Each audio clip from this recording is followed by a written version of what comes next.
तो एक बार फिर से आप सभी का स्वागत है। आज के वीडियो में हम बात करने वाले मिथुन लगन वालों के लिए। तो आप लोगों के लिए दिसंबर 2022 कैसा रहेगा? देखिए, ये कुंडली जो आपको अभी आपके सामने दिखाई दे रही है, ये कुंडली को जो तैयार किया गया दिसंबर 2022 के गोचर के हिसाब से ही बनाया गया है। तो कुछ ग्रहों की जो स्थितियां हैं उनमें परिवर्तन हो सकते हैं। तो यहाँ पे हम सबसे पहले गोचर की बात करेंगे, उसके बाद हम यहाँ आगे बढ़ेंगे और देखेंगे कि आपको जो गोचर के परिणाम है वो क्या मिलने वाले। तो यहाँ सबसे पहले अगर बात करें सूर्य की, सूर्य 16 दिसंबर तक वृश्चिक राशि में रहेंगे, इसके बाद ये धनु राशि में जाएंगे। बुध 10 दिसंबर को धनु में प्रवेश करेंगे, 28 दिसंबर को मकर में प्रवेश करेंगे और 29 दिसंबर से वक्री हो रहे 31 दिसंबर को फिर से धनु में प्रवेश कर जाएंगे। शुक्र 5 दिसंबर से धनु में प्रवेश कर जाएंगे। मंगल अभी वक्री चल रहे और मंगल वृषभ में वक्री है और 13 जनवरी 2023 तक वक्री रहने वाले। गुरु अभी मीन में गोचर कर रहे, शनि मकर में गोचर कर रहे और चंद्रमा 1 दिसंबर को मीन राशि में रहेंगे, राहु मेष में और केतु तुला में गोचर कर रहे हैं अभी। तो ये स्थिति है गोचरीय स्थिति, जहां पे आप देख सकते हैं कौन सा ग्रह कहाँ गोचर करने वाला है, कब वक्री होने वाला है। अब बात करते हैं आपके जो लगन चार्ट के हिसाब से आपको जो रिजल्ट मिलने वाले वो क्या मिल सकते हैं। अभी देखिए, आपके जो लग्नेश है वो खुद बुध हैं और बुध का गोचर आपके सप्तम में होगा और बुध आपके फोर्थ लॉर्ड भी है। तो अगर आप कोई भी बिजनेस कर रहे हो, अभी बिजनेस वाइज ये स्थिति काफी अच्छी है। साथ में आपका जो पार्टनर होगा, पार्टनर का सहयोग भी पूरा पूरा रहेगा और आप थोड़ा सा अपने पार्टनर पर ज्यादा हावी हो सकते हैं इस समय आपका लव मैरिज जैसा भी कोई चांस बन रहा है और अभी भी आपको मैरिज होने के पूरे पूरे चांसेस हैं। अगर आपका प्रेम विवाह इस समय होता है तो आपका जो जीवन साथी होगा वो काफी ज्यादा बिजनेस माइंडेड हो सकता है। इसी तरीके से आपका जो जीवन साथी होगा काफी ज्यादा वार्तालाप इस समय आपके साथ करेगा। तो यहाँ मेनली अगर आपका मिथुन लगन है तो आपको फोकस करना चाहिए। अगर आप कोई भी बिजनेस कर रहे हो, बिजनेस पे ज्यादा ध्यान आप लोगों को इस मंथ में देना चाहिए। इसी प्रकार से ज्यादातर मामलों में आपका जो जीवन साथी वो आपको सलाह देगा इस समय, और आप अगर उनके साथ वार्तालाप नहीं करते हैं और कोई ऐसा डिसीजन ले लेते हैं तो आपको यहाँ पर उनकी कुछ सुननी पड़ सकती है। तो बुध के फोर्थ लॉर्ड होने की वजह से आप अपने बिजनेस की इनकम के द्वारा घर में कोई भी काम अभी कर सकते हैं। इसके अलावा आपका काम कुछ ऐसा हो सकता है कि आपका घर से ही काम हो या फिर आपका वर्क फ्रॉम होम आप किसी भी तरीके से कर रहे हो, ऑनलाइन कर रहे हो, तो भी काफी अच्छा रहेगा। इसी तरीके से अगर हम बात करें तो बुध अभी वक्री हो रहे हैं, यहाँ पे काफी सारे गोचर में बदलाव हो रहा है। तो यहाँ जो बुध का परिणाम रहने वाला है थोड़ा बहुत अलग हो सकता है परिणाम, लेकिन क्योंकि 3 दिसंबर से ये धनु में प्रवेश कर रहे हैं तो 3 दिसंबर से लेकर 28 दिसंबर तक तो इनका परिणाम धनु का ही रहेगा और अच्छा परिणाम रहेगा। उसके बाद ये मकर में जा रहे हैं, मकर में जाने से यहाँ पर परिणाम कुछ अलग हो सकते हैं। आपको अष्टम भाव से इनकम हो सकती है, अष्टम भाव से संबंधित अगर आप कोई काम कर रहे हैं तो ज्यादा फायदा होगा। तो यहाँ जो बुध का गोचर है, बुध का गोचर यहाँ अष्टम में होने से आपको अचानक कुछ गेन हो सकते हैं। पर यहाँ जो बुध का गोचर है उसके बाद फिर से बुध चेंज हो रहे और ये 29 दिसंबर से वक्री हो रहे, 31 को फिर से धनु में आ रहे। तो यहाँ इनका जो गोचर है उसको आपको ध्यान जरूर रखना पड़ेगा। इसी प्रकार से आपके फोर्थ हाउस के कार्यों पर भी इसका असर जरूर पड़ेगा। आगे बढ़ते बात करते हैं यहाँ पे चंद्रमा के बारे में। चंद्रमा देखिए मीन राशि में गोचर कर रहे हैं और मीन राशि में इनका गोचर इस मंथ के स्टार्टिंग में रहेगा। तो शुरुआती समय में कैरियर पर ज्यादा से ज्यादा आप फोकस करें, अच्छा रहेगा। कोई बिजनेस है तो बिजनेस पे फोकस करें, ज्यादा अच्छा रहेगा। तो यहाँ आपका जो पीस ऑफ माइंड है वो भी प्रभावित होगा और चंद्रमा का जो गोचर हो रहा है 10th हाउस में, तो जॉब को लेके आप कोई भी योजना बना सकते हैं, अपने करियर को लेके कोई भी प्लान अभी कर सकते हैं, लॉन्ग टर्म का प्लान अभी आप कोई कर सकते हैं। चंद्रमा उसके बाद जाएंगे आपके लाभ स्थान में, तो आप यहाँ पे थोड़ा बहुत परेशानी में भी पड़ सकते हैं। चंद्रमा के लाभ स्थान में गोचर से आपको फायदा जरूर होगा। अचानक धन कमाने को सोचेंगे, कोई ना कोई शॉर्टकट तरीका आपके ध्यान में आएगा। तो धन के लिए तो स्थिति अच्छी है, लेकिन यहाँ पर चंद्रमा राहु के साथ युति करेंगे तो मानसिक रूप से थोड़ा सा भ्रम की स्थिति बन सकती है। उसके बाद चंद्रमा आपके 12वें घर में जा रहे हैं, तो 12वें घर में चंद्रमा के जाने से कुछ फालतू के खर्चे हो सकते हैं आपके और कुछ समस्याएं आपके डेली रूटीन को लेके हो सकती है। तो इसके बाद चंद्रमा अपना आगे का गोचर पूरा करते हुए आगे बढ़ जाएंगे। अब बात करते हैं यहाँ सूर्य की। अगर सूर्य की बात करें तो सूर्य का गोचर काफी महत्वपूर्ण रहने वाला है, क्योंकि शुरू में ये स्कॉर्पियो में है, 6ठे घर में आपके। तो शुरुआत में देखिए 16 तारीख तक का जो समय है उसमें आप अपने डेली रूटीन को काफी अच्छे से हैंडल करने की कोशिश करेंगे। यहाँ आपके कार्य स्थान पे सूर्य है तो आप कोशिश करें कि अपने कलीग्स के साथ अच्छे संबंध रखें। अगर आप ऐसा नहीं कर पाते तो आपको काफ़ी ज़्यादा यहाँ पे प्रॉब्लम्स आ सकती हैं जहाँ आप काम कर रहे हैं उस ऑफिस में।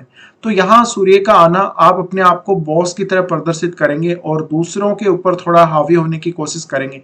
अपने आप को बहुत ज़्यादा परफेक्ट दिखाने की कोशिश ना करें और ईगो से आप दूर रहें। इसके अलावा जो जातक अभी कोई संघर्ष कर रहे हैं जीवन में, बहुत ज़्यादा परेशानी में पड़े हुए, वो अभी सूर्य का फ़ायदा ज़रूर ले सकते हैं। सूर्य एक ऐसी एनर्जी यहाँ पे आपको प्रोवाइड कर रहे हैं जहाँ पे आप सूर्य की एनर्जी का यूज़ करके अपने सारे जो भी संघर्ष है उनसे आप बच के निकल सकते हैं। अब सूर्य तीसरे घर के स्वामी है, तो आपको अपने कार्य की वजह से कोई ना कोई ट्रेवल का यहाँ पे चांस मिलेगा और ये ट्रेवल आपका विदेश में भी हो सकता है या फिर आपका ये ट्रेवल कहीं आसपास में भी हो सकता है। बहुत लंबा ट्रेवल या फिर बहुत छोटा ट्रेवल, दोनों ही प्रकार की आपकी यात्राएं होने के चांसेस रहेंगे। सूर्य के छठे घर में आने से आपको कोई भी अगर कष्ट है, किसी भी प्रकार का शारीरिक कष्ट है, चाहे मानसिक रूप से कष्ट है, तो वहां पे थोड़ी सी स्थिति जरूर थोड़ी सी सुलझ सकती है आपकी। और अगर आप कोई कॉम्पिटिटिव एग्जाम दे रहे हैं इस समय, तो आपको सूर्य की मदद जरूर मिलेगी। लेकिन यहाँ थोड़ा सा ट्रेवल का चांस जरूर बन रहा है।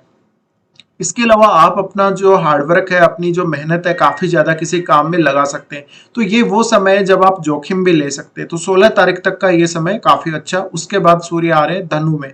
तो धनु में इनकी जो युति होगी वो शुक्र और बुध के साथ भी यहाँ होगी। तो यहाँ पे शुक्र और बुध दोनों ही रहने वाले। तो हम हालांकि शुक्र की बात तो बाद में करेंगे, पर यहाँ अगर बात करें सूर्य की, तो सूर्य काफ़ी यहाँ अच्छा प्रभाव देंगे। अगर देखा जाए तो आप अगर कोई बहुत ज़्यादा सिविल सर्विसेज जैसा कोई एग्जाम अगर क्रैक करने को सोच रहे हैं या फिर आप कोई ऐसा काम देख रहे हैं, कोई ऐसा एग्जाम आप देख रहे हैं जहाँ पे आप कुछ अलग करने का सोच रहे हैं, कुछ बहुत बड़ा काम करने का आप सोच रहे हैं, बहुत ही ज़्यादा जिम्मेदारी से आप अपने काम को कुछ निभाने का सोच रहे हैं, तो अभी आप इसके लिए विचार कर सकते हैं। इसके अलावा सूर्य के आपके सप्तम भाव में आने से जीवन साथी के साथ कोई यात्रा हो सकती है। पिता का जो सहयोग है आपको अच्छा मिल जाएगा। जो लोग ऑलरेडी मैरिड है उनको थोड़ी दिक्कत जरूर आ सकती है वैवाहिक जीवन में। तो यहाँ सूर्य के आने से आप में जो ट्रैवलिंग के चांस है वो तो बनेंगे ही बनेंगे आपके, पर थोड़ा ईगो प्रॉब्लम्स आ सकती हैं।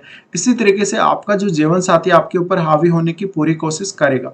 तो यहाँ सूर्य का आना हम अच्छा भी मान सकते हैं और कुछ स्थितियों में यहाँ पर सूर्य का आना थोड़ी खराब स्थितियां भी आप लोगों को दिखा सकता है। तो यहाँ जो आपके बिजनेस पर्पज के लिए जो ट्रेवल होने वाले वो काफी ज्यादा हो सकते हैं।